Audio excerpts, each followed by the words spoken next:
안녕하십니까. 이번 시간에는 2021년도 제4회 전기공사기사 기출문제 해석을 나가드리도록 하겠습니다.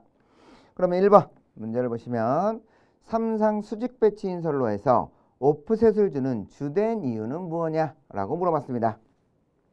그러면 우리 오프셋에다가 밑줄을 쳐놓으시고요. 오프셋. 보통 우리가 이제 지지물을 세운다 라고 하면 철탑을 이렇게 세울 텐데요.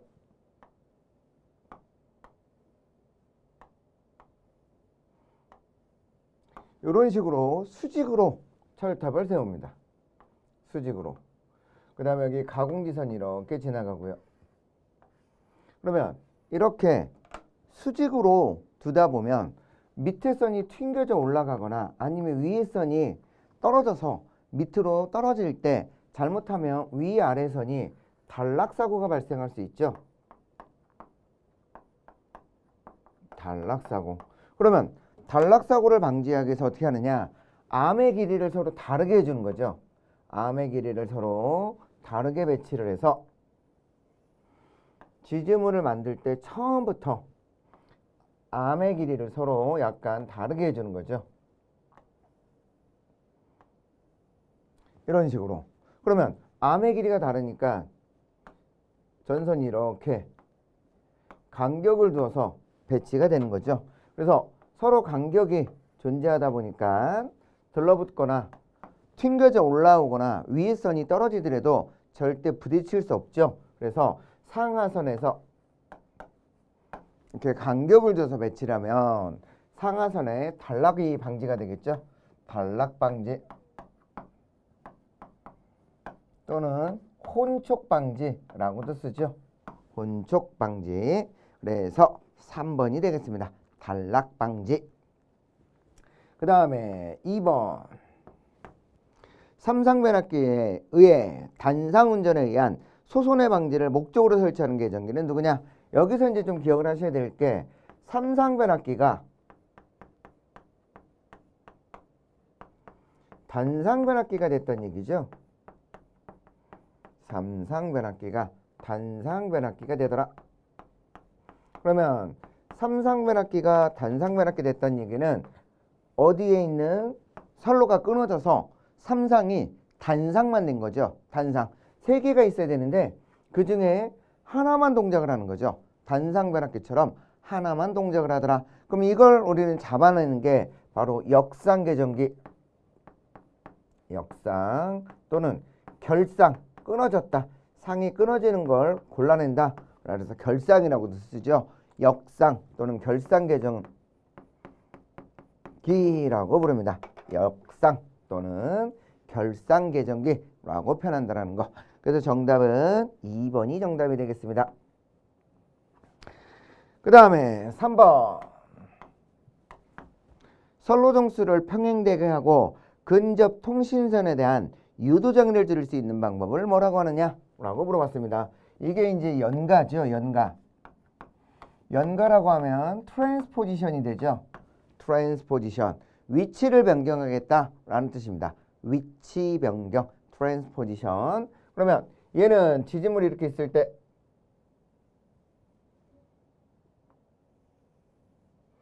선로의 길이가 이렇게 존재한다고 보죠. 그럼 여기는 L1, L2, L3 그러면서 여기까지를 L이더라 라고 써보죠. L메타. 근데 이때 R, L, CG R, L, CG R, L, CG 라고 써주죠. 선로정수는 전체의 값이 아닌 한 선의 값입니다. 한 선당. 그래서 선당으로 존재하기 때문에 이 녀석들이 위치도 다르고 간격도 다르니까 요 놈을 이렇게 잘라서 3등분을 해주는 거죠. 3등분. 전체 길이를 이렇게 3등분을 해서 자리를 바꿔주는 거죠. 자리를.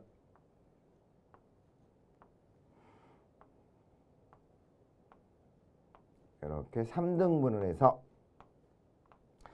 직선으로 이렇게 오면서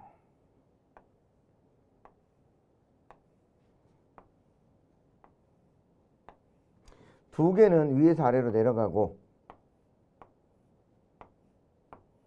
하나만 밑에서 위로 올라오게 돼 있죠. 이런 식으로 올라오게 돼 있더라. 그래서 서로의 간격을 더 배치한다 라고 쓰는 겁니다. 그래서 이렇게 이제 위치를 변경한다 라고 쓰는 거죠. 위치 변경. 그래서 이 녀석이 L1, L2, L3 영가용 철탑에서 자리를 바꾸는 거죠. 영가용 철탑. 그냥 바꾸는 게 아니고 영가용 철탑에서 자리를 바꾸게 돼 있더라 라는 게 특징이 되겠습니다. 그래서 1번. 그래서 연가에는 목적이 뭐냐? 목적. 요거 좀 우리가 기억을 하셔야죠.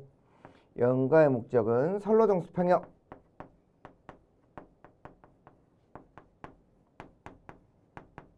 이 선로정수 평형은 여기 있는 R값, L값, C값이 다 같아지란 얘기예요. 어떤 분들은 가끔 이해 잘못하면 RLC가 같아라 라고 생각하는데 그게 아니고 여기 있는 R, 여기 있는 R, 여기 있는 R, 여기 있는 L, 여기 있는 L, 여기 있는 L 값들이 서로 같아지란 얘기예요. 선로정수 평형은.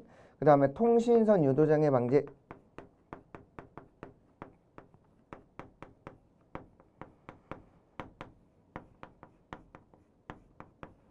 소호 리액터의 소호 리액터 접지에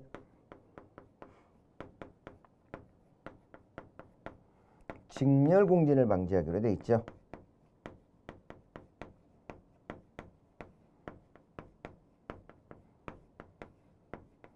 직렬 공진을 방지한다. 그래서 문제에 보니까 선로정수를 평행되게 하고 근접 통신선에 유도정의를 줄일 수 있는 방법은 뭐냐? 라고 물어봤으니까 연가가 되겠죠. 04번 송전단, 수전단 전압을 각각 ES, ER이라고 하고 4단자 정수를 A, B, CD를 할 때 원선도의 반지름은 어떻게 되느냐? 라고 물어봤습니다.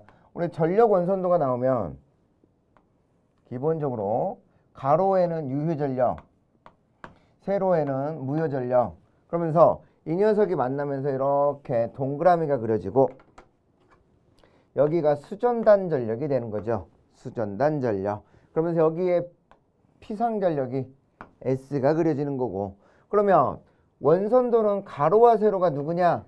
유효전력과 무효전력이더라 라고 쓰는 거고, 두 번째가 여기서 중심점, 그 다음에 이렇게 반지름, 이런 반지름을 R이라고 나타냈을 때 R은 B분의 VS VR이더라 라고 쓰게 돼 있죠. 그럼 여기서 B가 우리가 알고 있는 임피던스 Z를 의미하더라 라고 쓰는 겁니다. Z. 그래서 이런 것도 좀 기억을 해 두시고, 그래서 정답은 2번이 되겠죠. VS VR로도 쓸 수 있고 ES ER로도 쓸 수 있죠. ES ER로도 쓸 수가 있더라 라는 게 특징이 되겠습니다. 2번 정답. 05번 가공성 계통을 지중성 계통과 비교했을 때 인덕턴스 및 정전 용량은 어떠하냐 라고 물어봤는데요. 인덕턴스 L은 사실 0.05 플러스 0.4605 로그 10 R분의 D다라고 쓰게 돼 있고, C는 로그 10 R분의 D에 0.02413이다 라고도 쓸 수 있죠. 그럼 따라서 여기에서 L은 D와 비례관계고 C는 D와 반비례관계다 라는 걸 알 수 있죠. 반비례관계. 그러면 이때 가공과 지중 그리고 복도체 이렇게 나타내 보면, 얘는 전선을 이렇게 떨어뜨려 놓고 지중은 전선을 붙여 놓죠. 그러면 등가성간거리 D가 가공이 지중보다 크겠죠. 그럼 L과 C는 어떻게 되느냐? L은 증가, C는 감소. D가 커졌으니까. 근데 반대로 얘는 등가성간거리가 작아졌죠. 등가성간거리가 작아졌으니까 감소. 이 녀석은 증가. 근데 복도체도 L 감소, C 증가 라고 쓰게 돼 있죠. 그래서 우리는 지중과 복도체는 같은 효과를 누릴 수 있습니다. 같은 효과. 근데 지금은 가공을 물어본 거죠. 가공은 지중보다 L은 증가, C는 감소라고 쓸 수 있죠. 그래서 L 감소, C 증가. 06번 전력계통에서 전력용 콘덴서와 직렬로 연결하는 리액터로 제거되는 고조파는 어떻게 되느냐. 단 기본 주파수의 리액턴스의 기준으로 콘덴서 용량의 이론상 4%의 리액터의 값을 갖는다. 이게 직렬 리액터죠.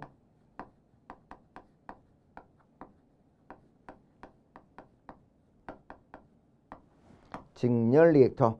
직렬 리액터는 제5고조파를 제거하기로 되어 있죠. 제5고조파에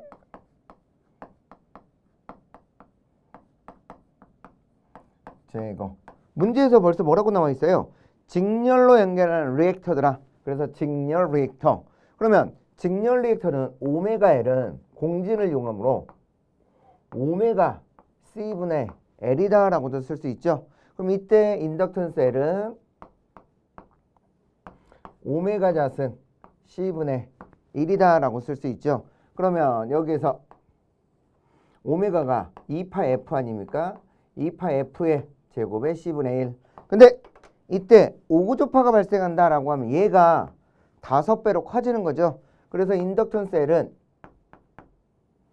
뭐라고도 쓸 수 있고요. 10파이 F 제곱에 C분의 1이더라 라고 쓸 수 있죠. 그래서 직렬 리액터의 값은 얼마냐? 직렬 리액터에 사용하는 인덕턴스는 얼마냐? 라고 물어보면 이거는 5구조파를 없애기 위한 겁니다. 5구조파. 그래서 5배로 커졌다라는 거. F가 5F가 됐다라는 거 잊지 마시고요. 그래서 10파의 F의 제곱으로 갈 수 있더라 라는 게 특징. 7번 취수구에서 제수문을 설치하는 목적은 뭐냐? 라고 물어봤습니다. 취수구, 물이 들어오는 입구죠. 취수구는 뭐로 이루어져 있죠? 스크린, 배사통, 제수문, 이렇게 세 가지로 이루어져 있게 돼 있죠. 스크린은 이물질 제거. 이물질이라고 하면 대표적으로 뭐겠어요? 쓰레기, 나뭇가지, 뭐 이런 것들. 여름에 비 많이 오면 막 쓰레기 같은 거 다 하천으로 떠내려오죠. 그런 것들이 발전기로 들어가지 못하도록 장막을 설치해서 걸러내 주는 거고, 얘는 모래나 자갈을 제거해 주는 거죠. 모래와 자갈. 그리고 제수문은 유량 조절. 유량을 조절하기 위해서 사용하는 거죠. 유량 조절. 그래서 4번 정답이 되겠습니다. 취수구라는 건 물이 들어오는 입구를 얘기한다 그랬습니다. 물이 들어오는 입구. 08번 송전계통의 중성점 접지용 소리액터의 인덕턴스는 L이 얼마냐? 라고 물어봤습니다. 여기에서 중요한 건 소리액터 접지죠. 소리액터. 네, 일부러 앞에 거를 설명을 해드렸는데 앞에는 5구조파용이죠. 5구조파. 근데 소리액터는 L이랑 3CS가 같은 거예요. L 하나랑 C 3개랑. 그러려면 오메가 L은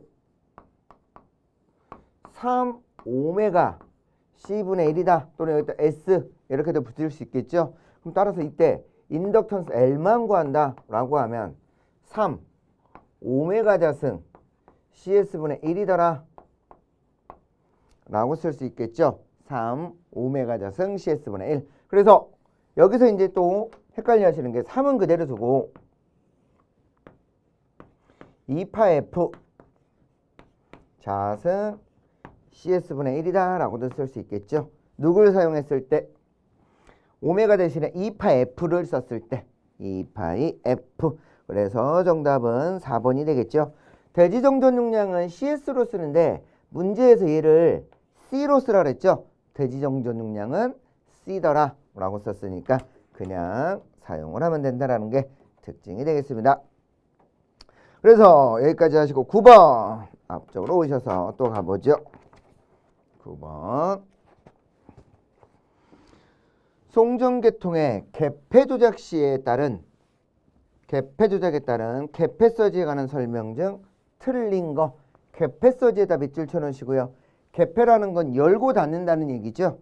열고 닫을 때 발생하는 이상에 관한 설명 중 틀린 거더라.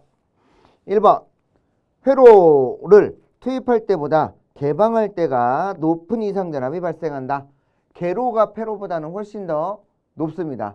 개로라는 건 통하고 있는 걸 여는 거고 폐로라는 건 전기가 안 통하다가 닫아주는 걸 의미하는 거니까 투입할 때보다 개방할 때가 더 높더라. 맞는 거. 개방이 더 위험한 거고요. 두 번째, 부하가 있을 때 회로를 개방하는 것보다 무부하를 개방할 때 더 높은 이상전압이 발생한다. 무부하 전압이 훨씬 더 높죠. 무부하 전압이 높기 때문에 무부하 시가 더 위험하다. 맞는 말이고 3번 이상전압이 가장 큰 경우는 무부하 송전선로의 충전 전류를 차단할 때이다. 이게 맞는 말이죠. 무부하 충전 전류일 때가 가장 위험합니다. 그래서 상시 대지 전압의 3, 4배, Y의 6배가 발생할 수 있습니다. 4번 이상전압의 크기는 선로의 충전 전류 파고값에 대한 배수로 나타낸다. 이거하고는 전혀 관련이 없죠. 그래서 9번에는 4번 틀린 걸 물어봤으니까요. 그 다음에 10번 가공 송전선로의 정전 용량은 0.005 마이크로페럿이고 인덕턴스가 1.8 mH/kg이더라. 이때 파동 임피던스는 얼마가 되느냐? 파동 임피던스 Z0는 루트 C분의 L이다 라고도 쓰죠. 루트 C분의 L. 그러면 루트 C는 얼마였고 0.005 마이크로 마이크로니까 마이너스 6승 그러면서 파라드 퍼 킬로미터가 되는 거고요. 인덕턴스 L은 1.8 곱하기 10의 마이너스 3승 헨리 퍼 킬로미터라고 쓸 수 있겠죠. 헨리 퍼 킬로미터. 그러면 여기서 킬로미터 지워질 수 있죠. 킬로미터. 그래서 특성 임피던스, 파동 임피던스는 길이에 관계없이 일정하다라고도 쓸 수 있죠. 길이에 관계없이 일정하더라. 그럼 계산하면 600옴이 나오게 됐습니다. 600옴. 11번 원자로에 사용하는 감속제가 구비해야 할 조건으로 틀린 거 원자로가 나왔습니다. 원자로. 보통 전력공학에서 발전 문제가 한 2문제 내지 3문제가 나오는데 수력 하나, 화력 하나, 원자력 하나가 나오죠. 원자력. 그래서 원자력도 가끔은 생각을 하셔야 돼요. 근데 원자력까지 다 일일이 공부하려면 조금 어렵긴 하지만 그래도 한번 보죠. 감속제에다 밑줄 쳐놓으시고 감속제 줄여주는 역할. 1번 중성자 에너지를 빨리 감속시킬 수 있어야 된다. 맞고 불필요한 중성자 흡수가 적어야 된다. 얘는 지금 감속을 해야 되는데 불필요한 것들은 없어져야 되는 거고 원자의 질량이 작아야 되겠죠. 원자의 질량이 작아야 된다. 3번이 틀린 것이고 감속능 및 감속비가 클 것. 맞습니다. 감속 능력 및 감속비가 커야 된다라는 얘기 맞는 말이 되는 거죠. 12번 송전단 전압은 6600V이고 길이가 2km의 3상3선식 배전선에 의해서 지상의 역률 0.8 말단 부하에 전력이 공급되고 있더라. 부하단 전압은 6000V를 내려가지 않도록 하기 위해서 부하는 최대 몇 킬로까지 허용할 수 있겠느냐. 단 한 선당 임피던스 Z는 0.8 플러스 J의 0.4 오hm 퍼 킬로미터더라. 그럼 여기서 두 가지를 주놨는데요. 우리 전압 강화 2는 V분의 P에 R 플러스 X의 탄젠트 세타라고 쓸 수 있습니다. 탄젠트 세타. 그럼 따라서 P만 구한다. P는 R 플러스 X 탄젠트 세타의 2의 V라고 쓰면서 킬로로 물어봤으면 여기를 뭘로 쓸 수 있느냐? 10의 마이너스 3승까지 써주면 돼요. 보통은 전력은 와트가 기본 단위거든요. 와트라서 쓸 수 있더라. 여기 한 가지에 임피던스 Z가 뭐라고도 써놨죠? 0.8 플러스 J에 0.4라고 줘놨죠? 그러면 결과적으로 요 놈은 R 플러스 J에 X라고 쓰게 돼 있죠? R 플러스 JX. 그럼 R이 0.8, X가 0.4더라 라는 뜻이 되겠죠? 0.4. 따라서 P는 저항 0.8 플러스 0.4 탄젠트는 0.0률이 얼마라고 줘놨습니까? 0률이 0.8로 줘놨으니까 0.8분의 0.6이라고 쓰면 되고 전압강하는 6600에서 6000이죠. 그러면 요 녀석 전압강하는 VS 마이너스 VR로 써서 600V라고 쓰면 되고 수전단 전압이 6000V가 되겠죠. 거기에 10의 마이너스 3승이더라. 요 문제 실기시험에서도 나오는 문제입니다. 실기시험에서도 나오는 문제니까 처음 문제를 풀어보시고요. 근데 여기서 제가 일부러 하나 안 써드린 게 있죠. 뭘 안 써드렸어요? 얘 보면 단위가 오hm per 킬로미터라고 줘놨죠. 오hm per 킬로미터. 그런데 얘가 총 몇 킬로라고 그랬으니까 2킬로라고 그랬죠. 2킬로. 그래서 여기다가 사실은 많이 틀리시는 게 여기까지만 해서 틀리는 거예요. 그래서 제가 일부러 그냥 안 써드렸는데 얘는 0.8 곱하기 2배 플러스 0.4 곱하기 2배 해놓고 계산을 해야 되겠죠. 여기에 2가 빠지면 안 된다는 겁니다. 2. 킬로당이니까 2킬로씩 계산을 해야 된다는 거. 1636점 땡땡땡.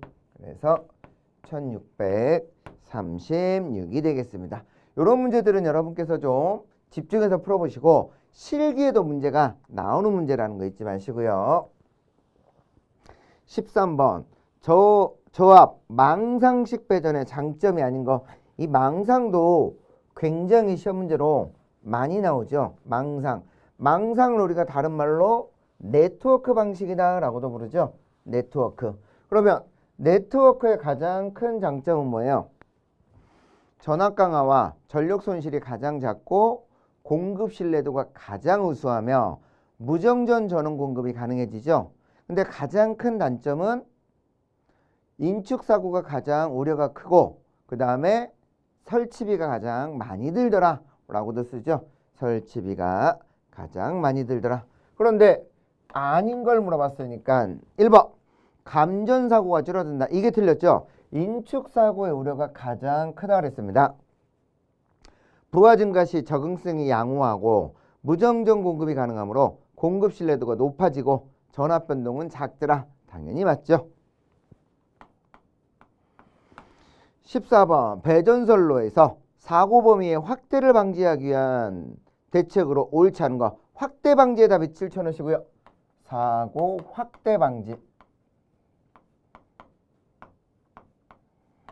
사고가 넓어지는 걸 방지하겠다라는 얘기죠. 사고가 넓어지는 걸 방지하겠더라. 그럼 1번 선택 접지 개전 방식을 채용한다. 맞습니다. 선택 접지라는 건 여러 개 중에 하나 골라내니까 사고 났을 때 빨리빨리 감지하겠다는 얘기고 자동 고장 검출 장치를 설치한다. 맞는 말이 되겠죠. 3번 진상 콘덴서를 설치하여 전압을 보상한다. 이게 틀렸죠. 사고 확대 방지랑 전압 보상하는 거하고는 전혀 관련이 없죠. 3번은 전압 강화 보상이죠. 전압 강화 보상.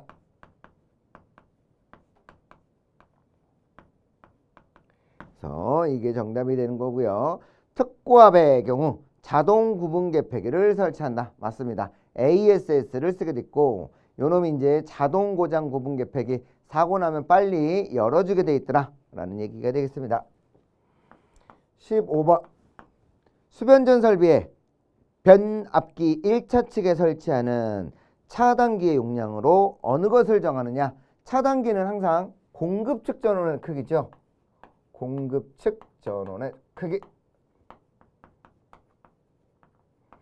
들어오는 게 얼마가 크게 들어오느냐. 이거에 따라서 앞에 들어오는 양이 기준이 되는 거예요. 크기가 큰 걸로 기준을 잡기 때문에. 그래서 공급 측 단락 용량을 기준으로 삼게 돼 있더라. 3번 정답이 되고요.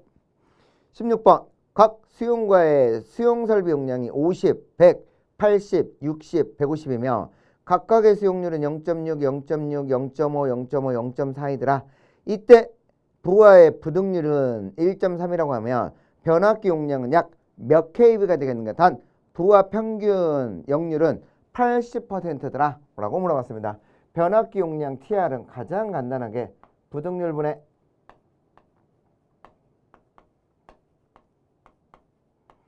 부하 설비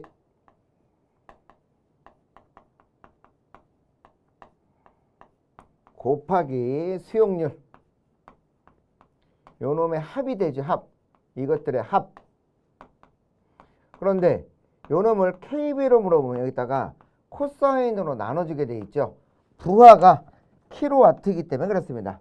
부하 설비가 킬로와트다 보니까 역률로 나눠야 KVA가 나오더라 라는 거 잊지 마시고요. 그러면 부등률은 1.3이고 평균 역률은 80%.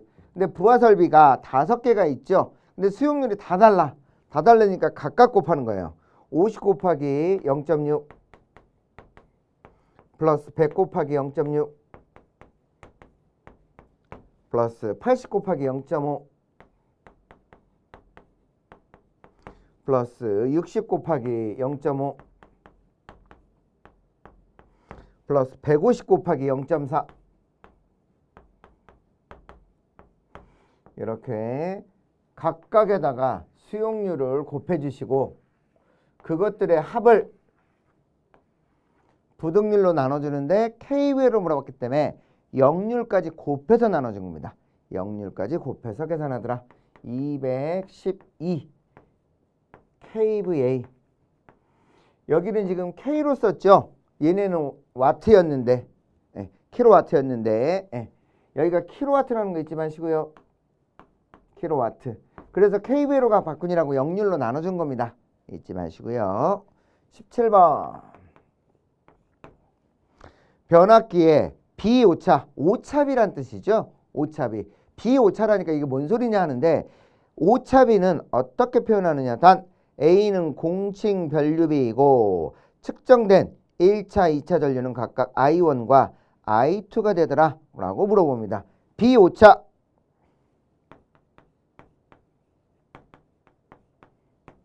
항상 이런 거 계산할 때 오차를 계산한다. 그럼 여기 뒤에 게 똑같아야 되는 거예요. 뒤에 게 똑같더라. 실제 변류비. 그 다음에 A는 공칭 변류비.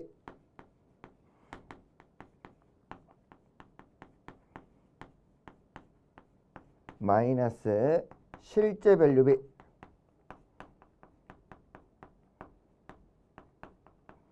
곱하기 100이더라.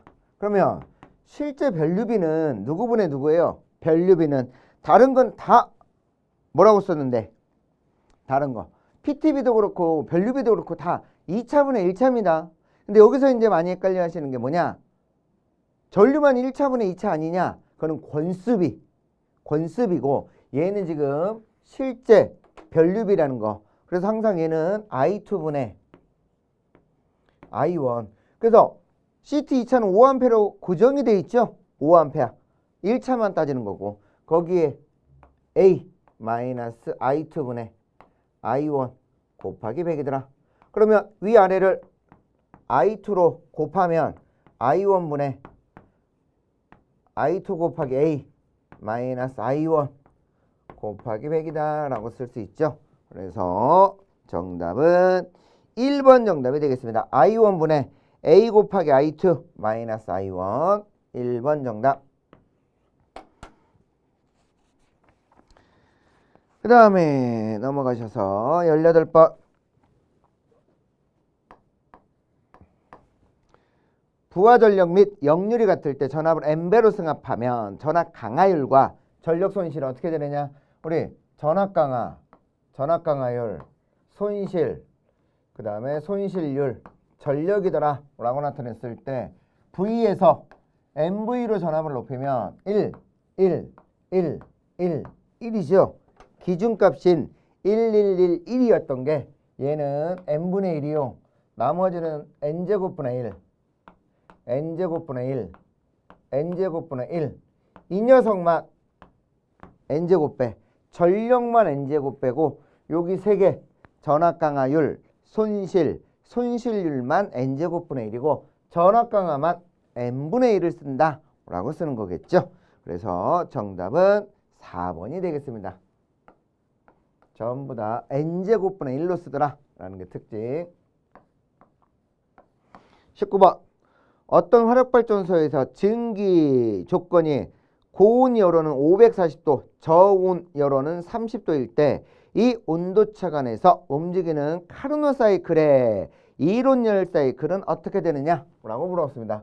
카르노 사이클의 이론 효율은 1-T1분의 T2라고 표현하게 되어 있죠. 그러면 T1은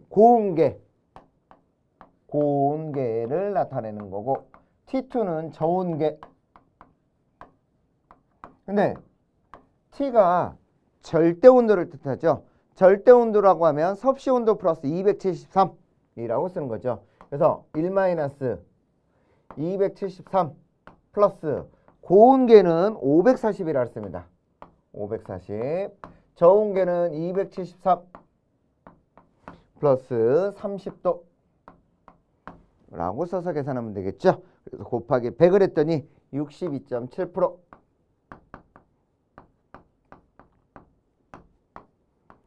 20번. 복도체를 사용하는 가공전선로에서 소도체 사이의 간격을 유지하여 소도체 간의 꼬임 현상이나 충돌 현상을 방지하기 위해서 설치하는 걸 뭐라고 하느냐? 이게 바로 스페이서죠. 스페이서. 복도체에서 전선과 전선 사이에 중간에 막대기처럼 이렇게 꽂혀져 있는 게 스페이서가 되겠습니다. 스페이서. 그래서 이 스페이서가 하는 역할은 두 선이 들러붙지 않거나 아니면 꼬이는 걸 막기 위해서 시설한다 라는 게 특징이 되겠죠. 그러면 20문제를 풀어드렸는데 실제로 문제들 보시면 그리 어렵지 않습니다. 계산 문제 몇 개 빼고 나머지는 다 말로 나오는 것들이니까 정확하게만 잘 공부하시면 잘 풀 수 있다는 거 알고 계시면서 이번 강의는 여기까지 마쳐드리도록 하겠습니다. 수고들 하셨습니다. 에듀윌 합격 패스.